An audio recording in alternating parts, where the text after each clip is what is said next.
안녕하세요. 이패스 관세사의 박창환입니다. 오늘은 관세사 2차 시험 답안지 작성 관련해서 실제 답안지를 보면서 답안지 구성을 어떻게 하고 답안지 작성을 어떤 식으로 하면 좋을지 간략히 알아보는 시간 갖도록 하겠습니다. 자, 그럼 이번에는 답안지를 작성할 때 가장 중요한 작성 도구인 펜에 대해서 한번 알아보도록 하겠습니다. 펜은 종류가 한 두 가지 정도가 있는데요. 첫 번째로 볼펜 형태로 나오는 이런 제트스트림이라고 하는 펜이 있고요. 그다음에 잉크젤 타입으로 나오는 이런 사라사라든지 에너겔이라든지 이런 잉크 형태로 나오는 펜이 있습니다. 이 두 가지를 놓고 한번 비교를 해볼게요. 첫 번째, 이제 제트스트림 같은 볼펜 같은 경우는 이런 식으로 써집니다. 보시면 제트스트림은 굉장히 부드럽게 써지고요. 글씨 크기도 좀 크게 나오는데 잉크젤 펜 같은 경우는 보시면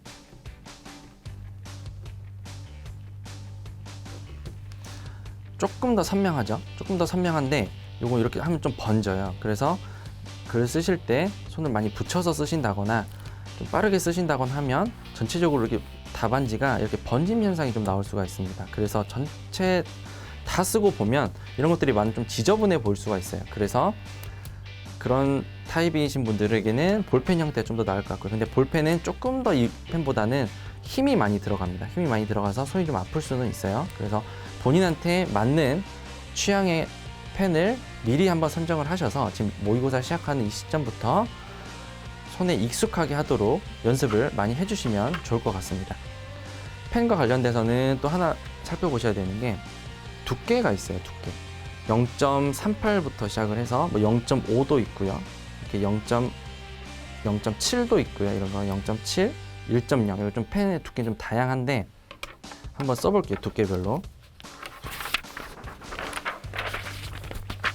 먼저 0.38을 한번 보면 이런 식으로 써집니다. 글씨가 너무 작죠? 이 글씨가 작은 게 촉이 너무 얇아서 날카로워요. 그렇기 때문에 좀 힘을 많이 줘서 쓰시는 분들은 종이가 찢어질 수도 있고요. 그리고 아무리 크게 쓰려고 해도 힘이 너무 많이 들어가고 잘 안 써져요. 그래서 이렇게 너무 얇은 심은 좀 추천드리지가 않고요. 저 같은 경우는 아주 두꺼운 1.0을 선택을 해서 사용을 했습니다. 이렇게 보시면 실제로 이건 제가 사용했던 펜인데 이 정도 두께는 나오거든요. 근데 0.7과 비교해도 많이 차이는 안 나지만 이거를 다 쓰고 놓고 보면 16페이지까지 다 쓰고 보면 굉장히 좀 두께감의 차이가 있어요. 그래서 글씨가 좀 작아서 잘 안 커진다 하시는 분들은 심을 한번 두꺼운 걸 써보시는 것도 괜찮습니다. 저 같은 경우는 글씨가 굉장히 좀 작은 편이라서 심을 두꺼운 걸 쓸 때부터 좀 글씨가 좀 많이 커졌거든요. 그래서 글씨를 쓰실 때도 전체적으로 여기 다 채운다고 생각을 해주시고 이 정도까지는 채워주시고 너무 작게 이렇게 쓰면 나중에 이걸 다 써놓고 보면 너무 많이 비어 보여요. 너무 많이 비어 보여서 내용이 좀 똑같은 내용임에도 불구하고 비어 보이는 느낌이 있거든요. 그래서 전체적으로는 글씨는 좀 크고 좀 두껍게 써주시면 좋겠습니다. 펜과 관련해서 저는 잉크젤보다는 그런 볼펜 형태를 선택을 했었는데 처음에 저도 요 제트스트림 요거를 썼었는데 제가 힘을 많이 줘서 쓴 편이다 보니까 이렇게 얇은 케이스가 나중에 이렇게 많이 쓰다 보면 손이 많이 아파요. 여기가 굉장히 힘이 많이 들어가서 나중에 4교시까지 쓰다 보면 손이 아파서 못 쓸 정도가 돼버리거든요. 그래서 이제 여러 가지 펜을 찾다 보니까 이 제트스트림 프리미어라는 펜을 좀 찾게 됐어요. 그래서 같은 심을 공유하는 펜인데 그 케이스의 두께가 좀 다른데 이렇게 차이가 좀 나죠. 그래서 이렇게 두꺼운 펜을 쓰다 보니까 이제 잡는데 좀 두껍게 이렇게 잡히고 좀 가벼워요. 굉장히 가벼워서 전체적으로 4교시까지 다 써도 팔이 하나도 아프지 않고 좀 글씨도 큼직큼직하게 써지고 이런 식으로. 그래서 저한테는 이 펜이 딱 맞아서 이걸 가지고 시험장까지도 실제로 들어갔는데 여러분들도 본인에게 맞는 펜을 지금 시점에서 다양하게 다 써보시고 하나를 미리 골라두시는 게 좋겠습니다. 그러면은 일단 펜 소개는 여기까지 하고요. 답안지 작성에 대해서도 한번 알아보도록 하겠습니다. 자, 그럼 이번에는 실제로 우리가 시험장에서 답안지를 받았을 때 하는 행동에 대해서 한번 알아보겠습니다. 시험장에 들어가시면 여기 답안지 한 부를 받으실 거예요. 답안지 한 부를 받으시면 제일 먼저 인쇄가 잘 되어 있는지 한번 확인해 주시고요. 페이지는 16페이지까지 구성되어 있으니까 16페이지까지 잘 나와 있는지 한번 쭉 보시고, 그리고 앞으로 오셔서 여기 부분 시험 연도, 시험명, 과목명 이런 걸 적어주는 거를 잊지 마시고요. 우리가 너무 긴장된 상황에서 빠르게 쓰다 보면 순간적으로 놓칠 수가 있어요. 그래서 습관을 미리미리 좀 들여두시면 좋겠습니다. 그리고 두 장 넘기시면 여기 수험번호랑 성명 쓰는欄도 있어요. 그래서 여기 부분들도 누락하지 않게 다시 한번 확인을 해 주시고요. 그리고 여기까지 쓰셨으면 가장 먼저 또 하셔야 되는 게, 중간에 보시면 이렇게 8페이지 정도에 딱 중간 정도에 스테이플러가 찍혀 있는 부분이 있습니다. 이렇게 찍혀 있는 부분이 있으니까 여기 부분도 바로 이렇게 접어버리세요. 이렇게 미리 딱 바로 쉽게 넘길 수 있게 미리 좀 접어서 세팅을 해 두시고, 그리고 또 1페이지 넘어오셔서 종 치자마자 바로 시작할 수 있게 여기도 미리 이렇게 다 시간을 아껴 두시면 되겠습니다. 이렇게 다 세팅을 해 두시고, 그리고 이렇게 앞으로 넘어오셔서 종이 칠 때까지 기다려 주시면 되겠습니다. 이렇게 기다려 주실 때 맨 앞에 보시면 유의사항이 하나 나와요. 이 유의사항이 우리가 가장 기본이 되는 사항인데 많이 읽어보지를 않죠. 그래서 지금 시간이 있을 때 미리 한 번쯤 읽어보셔서 불이익을 받지 않도록 좀 인지를 하고 계시는 게 좋겠습니다. 다른 부분도 다 중요한데 여기서 좀 주의 깊게 보셔야 되는 부분이 특정인임을 암시하거나 이런 부분이에요. 그래서 답안지를 쓰시다가 내가 뭘 강조하고 싶다고 해서 무슨 별을 이렇게 그린다거나 아니면 뭐 이런 부호들을 막 갑자기 쓴다거나 이러면 이게 굉장히 모스부호 같이 좀 보이잖아요. 그래서 이런 것들을 좀 주의를 해주시면 좋겠고요. 뭐 이런 데 또 좀 쓰지 않으시면 좋겠고, 틀로 보시면 여기 다 틀이 이렇게 정해져 있는데 이 틀 바깥에도 막 이렇게 좀 쓰지 마시고 이런 것들 좀 주의하시면 좋겠습니다. 그래서 답안지는 처음에 받으시면은 이렇게 이제 세팅을 딱 해 두시고요. 그리고 실제로 이제 답안지를 어떻게 작성하는지 바로 알아보도록 하겠습니다. 자, 그럼 답안지를 작성을 하실 때는 답안지 구성부터 한번 볼게요.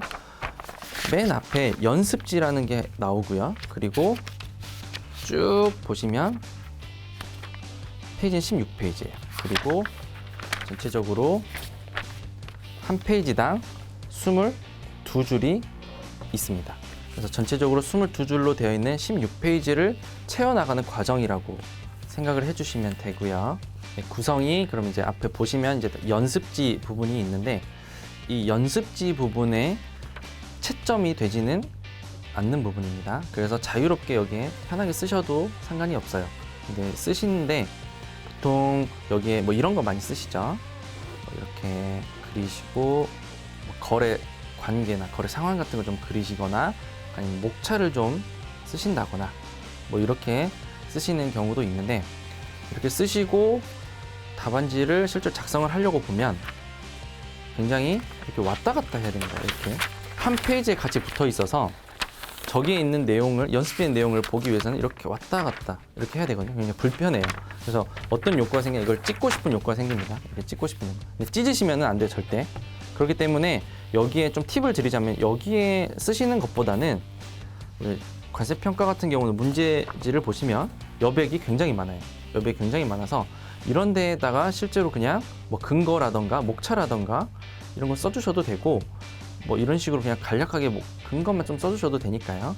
이런 식으로 문제지의 여백을 활용을 하시고 그 옆에 두고 바로 보면서 이렇게 쓰시는 게 훨씬 빠릅니다. 그래서 요거를 좀 더 추천을 드릴게요. 문제를 이제 서술을 해 주실 때는 1페이지부터 쭉 쓰시는데, 문제가 우리가 6문제가 나오잖아요. 그래서 문제를 구분을 좀 잘 해주셔야 돼요. 그래서 맨 위에 이런 식으로 문제 1 이렇게 써주시고 시작을 하시는데, 문제를 다 쓸 시간은 없으니까 여기서 간략하게 문제를 요약해서 기재를 좀 해주시고요. 그리고 여기서부터 이제 넘어가시면 될 것 같아요. 문제 1 이렇게 쓰셔도 되고, 뭐 문제 1 이렇게 써도 되고, 뭐 기호는 본인이 구분이 편한 대로 선택해서 사용을 해주시면 되겠습니다.